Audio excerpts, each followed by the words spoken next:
Hello, ladies and gentlemen. Welcome to Alberta News and Views, the best podcast in the prairies with the best newsletter in the prairies. If you haven't already, please join up and please share. You can listen to me on Substack and Spotify. It is built by the people for the people. Today is March 8th, 2024, and fresh off the press at Trudeau Media Corp. This article is awesome. I'm going to read this whole thing. It is written by Angela McIver. I hope I'm saying it right, and I'm sure she is fired by now. This article was last updated 2 hours ago. The headline is, "These Nova Scotians got extreme power bills. They are not alone." And I am telling all of you right now, especially those in Alberta and listening to me in the West, this confirms absolutely everything that we have been saying about these heat pumps. I'm telling you. Josh Fever was shocked to get his latest power bill, which totaled $1,591.37 for energy usage. That's not including taxes or the additional $773.32 he still owes from his previous bill. This is a rough cut, so please bear with me. When Josh Fever opened his most recent power bill, he felt both stumped and defeated. The energy charges from Nova Scotia Power Bill total, like I just said, $1,591.37 for a period spanning from December 13th to February 14th, not including his $773 that he still owed from the month before. And those of you can see how these bills spiral out of control, because $773 from before, that's a lot of money.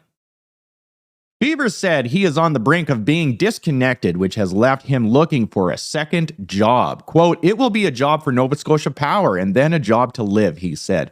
The 26-year-old rents a 2-bedroom apartment in Bridgewater, Nova Scotia, with his girlfriend, their dog, 2 cats, and a pet snake. Their unit is on the top floor of an older home with a heat pump. They moved in last April. They plug in a space heater for about an hour on cold mornings, Fever said, but he still doesn't understand why his energy consumption spiked so high. They've unplugged the microwave and typically don't turn on any lights until after 10 p.m., he added. Quote, "Even last month to this month, the math just doesn't add up because my bill, it doubled." He said he called Nova Scotia Power 3 times and was told the problem is likely the heat pump. When he asked the utility to send someone to read his meter, he said they refused. After Trudeau Media Corp News contacted the utility about his situation, they contacted Fever to investigate further. Chris Lantain, I am assuming that's how you say his name, director of customer care with Nova Scotia Power, said his team often works with tenants to examine previous power bills and help determine usage patterns. More generally, Lantain said there were several days of extreme cold in January that likely influenced higher energy usage across the province. Extreme cold, heat pumps do not work. You guys need to import some LNG from Alberta. You guys need that cheap, clean burning natural gas. We got lots for sale. It's too bad you guys are politically strangled over there. A growing concern. Fever isn't the only one in disbelief over his latest power bill. More than 2,500 people have signed a petition calling on the provincial government to intervene after many of them also experienced rate shock. A rate increase of 6.5% came into effect on January 1st, but customers are questioning why their bills jumped much higher. For all of you out there that don't know, don't forget, April 1st, carbon tax goes up. Booze tax goes up. Politicians are giving themselves raises right now. The Governor General gets another raise. She's making over $300,000 a year. That job does nothing, by the way, in Canada. She does nothing in Canada but spend money. Daniel Fraser of Westville, Nova Scotia said her energy cost tripled. According to her bill, she used 4,268 kilowatts in January compared to 1,832 kilowatts in November. That is a big jump. She said No one at the utility can tell her why she is drawing more electricity when her habits haven't changed. She runs 3 heat pumps in her home and said she has them cleaned regularly. She has 3 heat pumps because 2 isn't enough in Nova Scotia. They don't know how the consumption is being used. They just seem to know that it is being used. They don't know how it is being used. She just said that they know that it is being used. She said she was surprised to learn the energy insights provided with her monthly online statement are only estimates. Yes, people, only estimates. They are guessing what your bill should be and charging you for it. Imagine if we were allowed to do that with everything we did. Quote, those insights are actually not factual. They are what Nova Scotia Power assumed is using your power, said Fraser. Nova Scotia Power confirms the appliance usage, including heating consumption breakdowns, are approximate amounts intended to provide a guide for customers. A legal assistant who works from home, Fraser, has already taken her case through the dispute resolution process. In his decision, the independent dispute resolution officer who handled the case said Nova Scotia Power has appropriately billed the customer for on-premise energy consumption. Fraser plans to appeal to the Nova Scotia Utility and Review Board and have her meter analyzed by Measurement Canada, a federal agency that investigates complaints of inaccuracies. She has also complained to the office of her MLA Premier, Tim Houston. Quote, I would like the government to do an investigation to see why the consumption is increasing so drastically for so many people. What are the billing practices that are causing this to happen so suddenly? It wasn't a slight increase, said Fraser. Houston, who has been highly critical of both Nova Scotia Power and the Utility and Review Board, his government is in the process of moving ahead with a new independent energy system operator that would take some functions away from Nova Scotia Power. Every single province needs to get control of their energy. I'm telling you this right now. An energy poverty crisis. Thomas Arneson McNeil, Senior Energy Coordinator with the Ecology Action Center, believes there is an energy poverty crisis that requires more attention from the government. Of course, we need more government. People are really struggling right now. Arneson McNeil. They are in a hole. They're in a rut. Absolutely. When you take $700 from last month and throw it on next month and the month after, yeah, you got big problems. You're in a hole. Efficiency One is a nonprofit organization based in Dartmouth, that helps people reduce their energy consumption. Its December report estimated 43% of households in Nova Scotia are experiencing energy poverty. It's almost half. Defined as a household spending more than 6% of its income on energy. Are you spending more than 6% of your income on energy?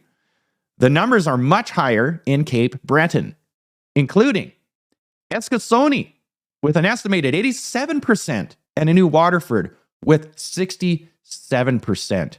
Wow. Arneson McNeil said the situation is also dire on the South Shore, where 102 households have electricity arrears totaling over $93,450, according to a community group here. Let's just stop here for a second. Canada is an energy powerhouse, and we have energy poverty. Canada has so much land to grow food, and we can't afford food. Canada has so much land and resources to build houses, and we don't have houses. This is a trend of an absolute failure of government. Western independence. Beaver is one of those customers and said he can no longer afford groceries. He makes $17 an hour as a cook at a local pub, so he nibbles at work. But when he's home, he said he often goes without food. Quote, I'm constantly not able to sleep, worrying about how I'm going to be able to make my next bill, he said. Getting a bill from Nova Scotia Power for $1,600 on top of a car payment, rent, and my phone bill, and feeding the animals, it's almost impossible. It's blatant gouging. The complaints don't appear to be isolated to a few extreme cases, according to social media posts and the petition being circulated. Reuben Coward, man, sorry about your last name. Reuben Coward has lived in his home in Lower Sackville, Nova Scotia for 32 years. and said he was floored by his latest power bill. He was charged $80 more than the previous billing period, even though he and his wife were out of the province for 10 days. He said he turned his forced hot air furnace down to 62 degrees Fahrenheit, less than 17 degrees Celsius, shut the water off, and unplugged every single appliance. Bro, I love your Silverado in the background, just saying. Coward believes this is blatant gouging. When we see significant disparities like this in terms of billing and people are struggling, as it were, you know from the outset, I think it's of paramount importance that we echo those sentiments in unison. Absolutely. Everybody in Nova Scotia, you get together and you get them. We are not complaining for the sake of hearing our own voices, but we are complaining because we want to be treated fairly. Absolutely. All 3 people interviewed by Trudeau Media Corp have smart meters installed. From our perspective, the bills that we do issue are all generated from our Measurement Canada meters. We are confident in the bills that are issued, said Lantain. Through the dispute resolution process the last few years since I've been with Nova Scotia Power, I am not aware of a meter that has been billing a customer wrong, he said. We have a process in place where we encourage customers to call if they have concerns and talk to us with their bill. And if that is not to their satisfaction, the dispute resolution officer is the next path for them to help raise their concerns. And anybody that has complained to energy companies knows it's a long, grueling process. And same with those smart meters. Nobody trusts those smart meters. And the meters they have, I've seen over in the UK, in Britain, they have switches in them. So if you don't pay your bill, it automatically switches down. This, like I was saying, this is a complete failure of government, and I can't stand it when Justin Trudeau and Jagmeet Singh say, we're fighting for Canadians. We know it's tough, but we're gonna fight for you. We're gonna help you out. We are here because of you and past governments. We need to start doing things differently. We should not be in energy poverty, house poverty, food poverty, health poverty, especially for how much we spend in taxes, and not just taxes, in how much we spend to just live in the Great White North. It is unbelievable, our living conditions in Canada. Canada, of all places. Are you kidding me? If we're spending this much, we can go live somewhere else where we're not freezing our ass off and dealing with the crime and the drugs and the nonsense that comes along with that. Follow me on Substack and Spotify. And later on today, Jordan Peterson was talking in Congress in the United States. It's really good. So I'm doing that right now, and I'm going to drop that on Substack and only Substack. So like I said, follow me on Substack and Spotify. All of you out there, like, share, and take care, and love your natural gas. Don't get one of those stupid heat pumps. They don't work.